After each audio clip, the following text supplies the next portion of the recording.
Yo! I posted on the community tab and told you guys that I am going to do a Spider-Man tier list. And yeah, there's gonna be a couple of them because this is a test run to be, I mean, I have to get the stuff for the animated movies is basically why I'm doing this today, so that I'll have a video. Sorry, I'll do the animated stuff probably tomorrow, honestly. I just gotta make it on the tier maker thing. So yeah, today we're doing all of the live action villains, and then tomorrow, or maybe the next day, I will do a tier list of all the animated Spider-Man series. But yeah, let's go ahead and just jump into it with the first one, which is obviously Green Goblin. Yeah, Green Goblin is going in S tier automatically. He's the one of the best villains, I'd say. Maybe not the best, but I think Willem Dafoe made such a good Harry Osborn and everything. The only thing that I really wish they would have kept is the waves. His hair is just absolutely beautiful. Just chef kiss to the Harry Osborn. And wait, yeah, wait. Oh my god, Norman Osborn. Have I been saying Harry Osborn this entire time? My god. Okay, yeah, I was thinking of the Green Goblin from. Yeah, you'll see where I put him on the tier list. It's from Amazing Spider-Man, you'll see. Doc Ock from, yet again, the Raimi series. I think Doc Ock is honestly right up there with Green Goblin. I think he is right below him, I'd say. I really like their version of Doc Ock. I think they did really good with him, and the actor just nails it 100%. Next up, we got Venom. Venom was horribly miscast, and honestly, there were a few pretty good parts with him and everything, but I mean, okay is the best I can give it. I'm sorry. If you don't know the story of why Venom turned out like that, the higher-ups, apparently, this is what I've heard, at least, the higher-ups told Sam Raimi that he had to put Venom in, and Sam Raimi had no idea what his story was or anything, and just put the bare minimum into the movie because he did not care about him. He was more of a original Spider-Man comics fan and everything. That's why he did really good with Doc Ock and Sandman and Green Goblin, because he didn't really care about the characters that were coming out around that time, or even like just like before the time he actually cared about the Spider-Man comics. So he just didn't really care what he did with Venom. And you can honestly tell. I think right in the middle is probably where I would put Venom. Like he isn't as good as in the comics. He isn't as good as in any of the games, but I still can't help but think he looks cool, at least. Yeah, I'd put him there. I think he's mid. Honestly, he isn't atrocious, but he's not good. Mid is where he belongs. Okay, Sandman, I think, honestly, I like him more than Doc Ock. Sorry. Yeah, I know some people are going to get mad at me about that, but I think their version of Sandman is absolutely amazing. The reason he killed Ben and being like a heartfelt reason with his daughter and everything, and even Spider-Man had to forgive him after he heard his story and everything. I don't know. And the actor, I love the actor. He's in, oh my god, what is it? Demon Knight, yeah. The Tales from the Crypt Demon Knight, which is amazing. It also has Billy Zane. You guys should go and watch it. Okay, now we have Harry Osborn, Green Goblin from The Amazing Spider-Man. Man, I don't know where to put it. Bad or terrible? Bad or terrible? I'm gonna put it in bad because he looks like a goblin, and I just don't like him. I don't like him at all. I think terrible. I'm putting him in terrible. I just do not like him. I think he's a horribly, I just think he's a bad Green Goblin, and I think he's a bad villain in general. I just don't like him. He's a little crybaby, and I kind of hate his character. Okay, on to Amazing Spider-Man Electro. Yeah, the Electro is okay, honestly. I'd say he's like right there. I like the design they did. It's from the comics. I can't remember what run it is. I think it's all an alternate universe look for Electro, but I don't know. I like his look. I like the actor that plays him. He's another one that's kind of just a crybaby and whining about everything. He seems like a good guy though before he becomes Electro, and even like he has a sympathetic backstory and everything. He's just a nerd, man.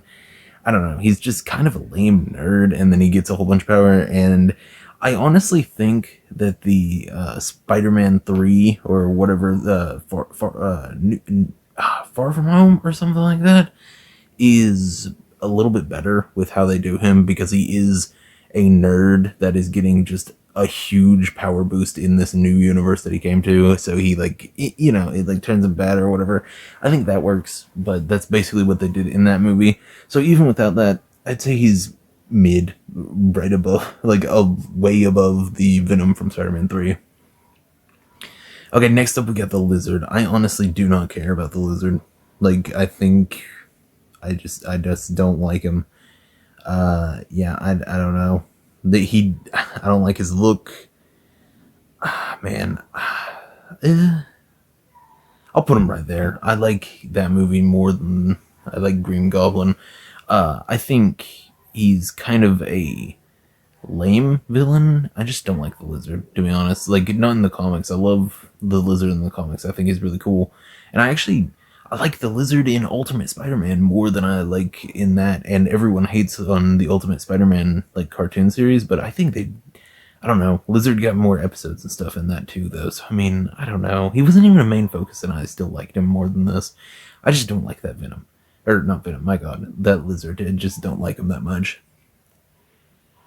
Okay, next up we got the Vulture. The Vulture is actually, like, right there. I like the Vulture. He's absolutely sick. His outfit is really good. His scene in the car with Peter is really good. I honestly just really like him. He's intimidating. He's cool looking. He acts like it's all for family and everything, but it's actually just because he wants to do it. I like him. I think he's a cool character, and I think he's a well-written character. I was never a huge fan of the Vulture in the comics either. I don't think that's a huge earth-shattering statement to make. I don't think people are really going to care that I made that statement. But yeah, just to give a little bit of context, I don't really care about the one in the comics or anything like that. I don't know. Spectacular Spider-Man is the most into the Vulture that I was. Not like sexually speaking. But I mean, Michael Keaton is a pretty good-looking man. But yeah, I don't know. It's just like Spectacular Spider-Man and that movie is the only two that have really made me care about the Vulture in any way. Okay, now we have to move on to Mysterio. Mysterio is a character that I care about. Spectacular Spider-Man, every single time he shows up in a animated thing, live action thing, literally anything, I care about Mysterio. I love Mysterio. He's a really cool character, and I love everything he does. He's super cool. He's a really good comic book villain, and he's really cool, and I love the parts where Spider-Man puts on a blindfold and like uses the Spidey sense to maneuver around his illusions and everything. I think that's always a really cool scene. They did it in Spectacular Spider-Man. They did it in this Spider-Man movie that we're talking about right now. I mean, it's just really cool. And honestly, this Mysterio, I don't know. Man, he's mid. He's so mid. He's just a dude who worked for Tony, hated Tony, had some ideas that Tony either turned down or stole. Can't really remember. Don't really care. And then he whines about it. It is pretty cool that he tricks everyone into thinking that he's from an alternate universe, even though later on it's revealed that, yeah, alternate universes exist. Of course they do. And, even Samuel Jackson is tricked by it a little bit, even though he pretty much automatically knows what he's doing. And the drones are cool. I don't know. He's okay. Yeah, he's just okay. This right here is the best version of live action Rhino we've ever had. Now I know he's the only version, but I think that he was pretty cool. As much as we got from just the end credits scene, I'd say he was honestly, like, I don't know, it's a cool mech thing, so it's less than regular comic book one, but I still think he'd be better than Lizard, just from his end credit scene. Honestly, I'd say he's probably right above Lizard. Yeah, I don't know, it was just an end credit scene, so of course it's not going to be that high. Yeah, this is my tier list. We got Green Goblin, Sandman, and Doc Ock in amazing, the Vulture in good, Mysterio, Electro, and Venom in okay, and then we've got Rhino and the Lizard in bad, and the Harry Osborn Green Goblin in terrible. So yeah, tell me what your tier list is, or tell me what your favorite and least favorite Spider-Man villains are from the movies and stuff, and subscribe if you want to see more stuff like this, because like I said, I am going to do all of the Spider-Man animated series later. And yeah, I don't know, just yeah, like, subscribe, all that type of stuff, comment, do literally whatever you want, and I don't care. Yeah, I don't know. Green Goblin's probably everyone's favorite. I'd say either Green Goblin, Sandman, or Doc Ock. Those are the three that I think everyone unanimously loves. But yeah, I hope you enjoyed the video, and as always,